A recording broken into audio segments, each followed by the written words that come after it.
আপনি থাকবেই ওই যে জানে। আসসালামু আলাইকুম। আপনি এখন মূল কাটতেছেন না?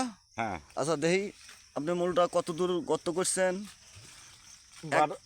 10 ইঞ্চি। এই দেখেন 10 ইঞ্চি গর্ত করা হয়েছে। ওই যে খেয়াল করছেন এই মূলটা 10 ইঞ্চি গর্ত করছে। গত বছর কাটা ছিল ওই পাশে, এইবার এই পাশে কাটা হলো। ওই যে খেয়াল করছেন। এখন এখানে পলিথিনটা দেন তো একটু, আমি দেখবো কিভাবে দেন। এই দেখেন মূল কাটা কিভাবে কাটতে হয়।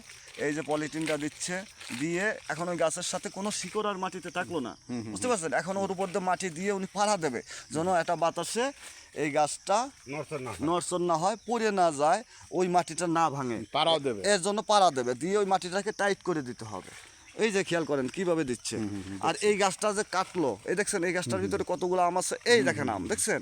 এই দেখেন আম, এইগুলো সব হচ্ছে লোকে। এটা হলো সেই আলম প্রধানের নার্সারি, নার্সারির গুরু। জি জি জি, নার্সারির গুরু আলম প্রধানের নার্সারি এর নাম। এই দেখেন এই যে এই ম্যাক্সিমাম গাছে কিন্তু এখন আম আছে। আমি তো গাছ না, আম আছে, আম আছে। এই যে ভাই হলো এই চারা কাটতেছে, এরা সোনাপুরি থেকে আসছে, এনাদের দিয়ে হ্যাঁ এই আমের গাছগুলো কাটাচ্ছি। এ দেন ভালো করে আসেন ভাই, দেন তো কি পরিমাণ আম, কি পরিমাণ আম এই সময়।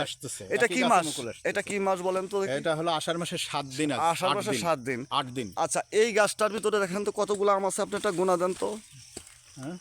আবার এর মাথায় দেখেন 1 2 3 4 5 6 7 8 9 10 11 12 13টা আম। এই যে আমি গাছতলা নার্সারির ভিতরে নিচের দিকে বসলাম, দেখেন প্রতিটা আম হলো এখন ঝুল দিছে।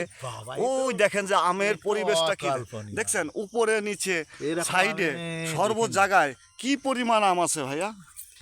ফোন করছি। হ্যাঁ ভাই।